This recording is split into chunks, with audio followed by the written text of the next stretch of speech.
Parker and I want to go a little bit deeper into two of those case studies. And Eve will go first with the Trafford Faith Action Network. Thank you. I'm pleased to update colleagues on the success of the Trafford Faith Action Network, which I launched last September. The aim was to implement the Greater Manchester Faith-Belief Covenant in a way that was directly relevant to Trafford and in a way that could genuinely be owned by our local faith community. And so to achieve this, we aligned the aims of the network with Trafford's corporate plan. Each meeting of the network has therefore been very strategic, bringing together council officers with faith and community leaders to engage with these priorities and to work actively together to make Trafford even better for everyone. What's been especially encouraging is not only the numbers of people in the room, but also the diversity of religious communities represented, and critically the tangible actions that have followed. For example, a local after-school interfaith club first discussed in the network has since secured national lottery funding and is supporting young people across Greater Manchester.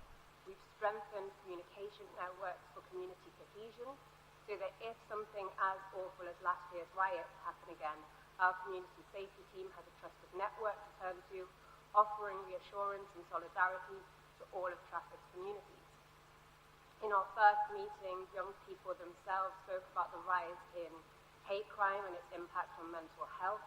And from that, we've been working with GM colleagues and neighbouring boroughs a CCIN application to develop a toolkit to better support our young people.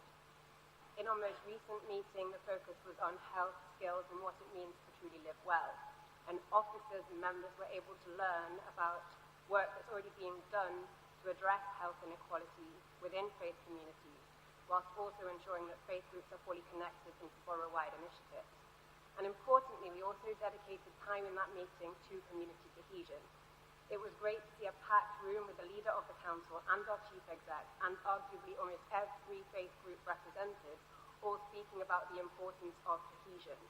The gathering itself was a powerful counter-narrative to the negative stories that we're seeing far too much of hate, xenophobia, and racism that we are too often hearing too much about. It showed in action the kind of Greater Manchester that we want to be.